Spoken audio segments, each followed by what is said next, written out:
Hello bachcho, let's start the question and the question says draw the developmental stages of microspore maturing into a pollen grain. So let us start with our key concept. The key concept of this question is draw developmental stages. Draw development stages of microspore जो कि आपका mature हो रहा है into the pollen grain.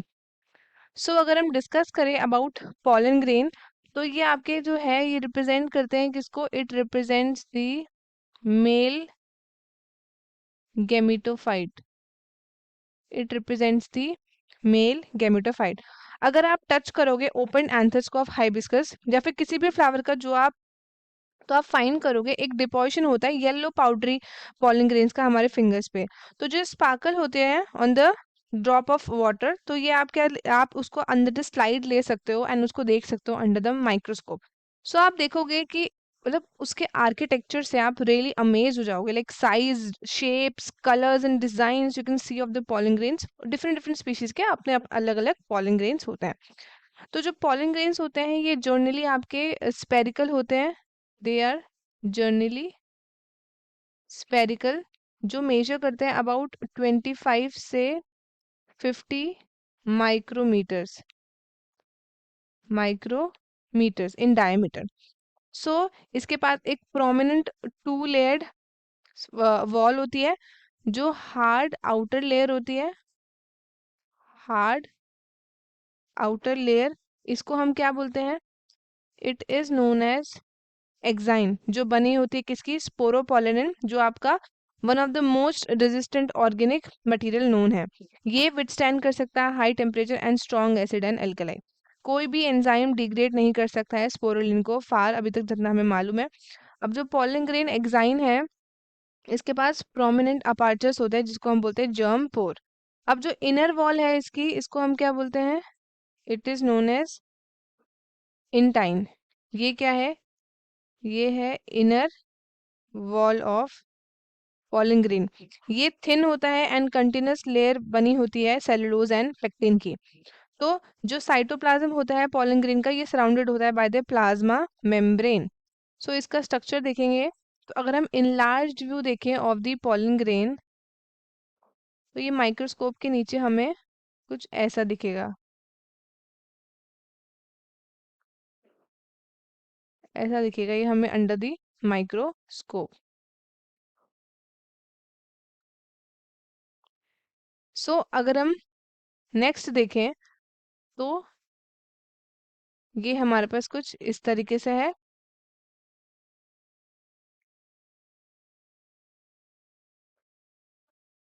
Next step अगर हम देखें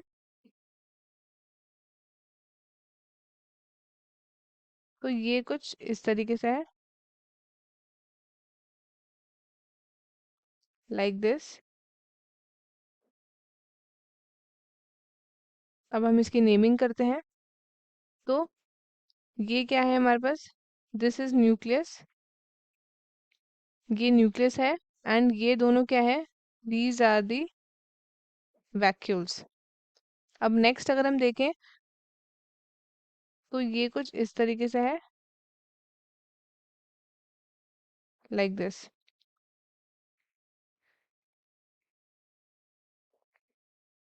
यहाँ पे हमारे बनेंगे एसिमेट्रिकल स्पिंडल.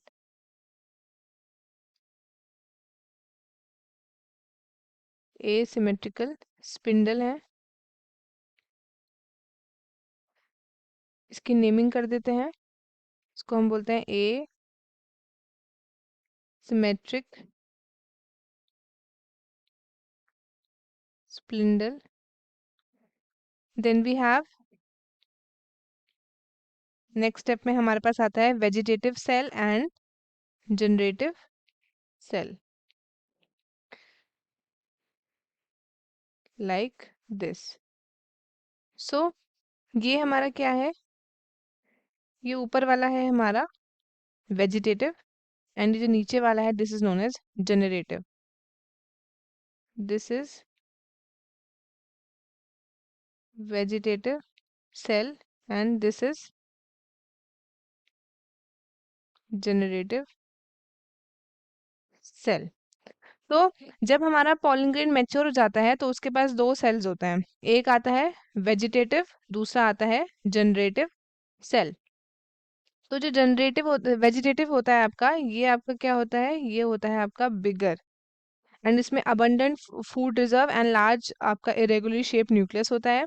जनरेटिव सेल जो होता है हमारा, ये होता है स्मॉल, एंड ये फ्लोट करता है in the cytoplasm of the vegetative cell. ये स्पिंडल शेप होता है, इसके पास डेंस साइटोप्लाज्म होता है और एक न्यूक्लियस होता है। सो these were the stages of a microspore maturing into a pollen grain।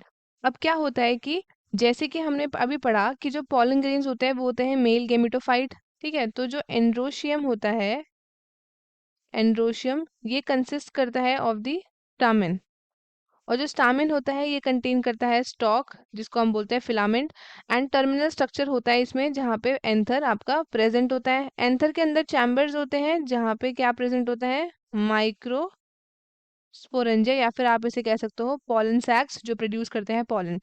जैसे ही आपके स्टेमेंस प्रोड्यूस होते हैं, ईच एंथर डेवलप करते हैं 4 माइक्रोस्पोरेंजिया जिसको हम बोलते हैं पॉलन सैक। अब माइक्रोस्पोरेंजिया के अंदर बहुत सारे न्यूमरस डिप्लॉयड सेल्स होते हैं जिनको हम बोलते हैं microsporocytes, which is better known as microspore mother cells. ये था हमारे पास फर्स्ट। दूसरा अगर हम देखें, अगर ईच आपका जो माइक्रोस्पोरोसाइट्स होता है वो अंडरगो करते हैं मियोसिस, जो फॉर्म करते हैं 4 हैप्लॉइड माइक्रोस्पोर्स। अब ईच ऑफ these माइक्रोस्पोर्स ये राइज देते हैं to the haploid male gametophyte. Each microspores undergo करता है माइटोसिस एंड ये प्रोड्यूस करता है हैप्लॉइड मेल गेमेटोफाइट। अब जो हैप्लॉइड मेल गेमेटोफाइट है ये कंसिस्ट करता है दो सेल्स का, जो अभी हमने देखा, that is the generative and the tube cell. अब थर्ड पॉइंट अगर हम देखें तो जो पॉलन ग्रेन है ये आपका बना होता है दो सेल्स का, दो सेल्स का एंड एक आपके स्पोर वॉल का। तो डेवलपमेंट होता है, प्रोसेस ऑफ डेवलपमेंट होता है मेल गेमेटोफाइट का फ्रॉम द पॉलन ग्रेन, इसको हम बोलते हैं माइक्रो गेमेटोजेनेसिस। सो जो पॉलन ग्रेन है वो टिपिकली कंसिस्ट करता है ट्यूब सेल का एंड द जनरेटिव सेल का जब पॉलिनेशन होता है, फिर एब्जॉर्प्शन होता है वाटर का जो आपके पॉलन ग्रेन के अंदर होता है, एंड ये आपका एक लॉन्ग सर्कुलर थिंग प्रोट्यूबुलेंस फॉर्म करता है फ्रॉम द जर्मिनेशन। सो ये क्या करता है, ये डिलीवर करता है क्या, डिलीवर करता है स्पर्म को to the female gametophyte, female gametophyte. So students ये था हमारे पास प्रॉपर एक्सप्लेनेशन। तो आई होप आपको क्वेश्चन अच्छे से समझ आया होगा। All the best and thank you.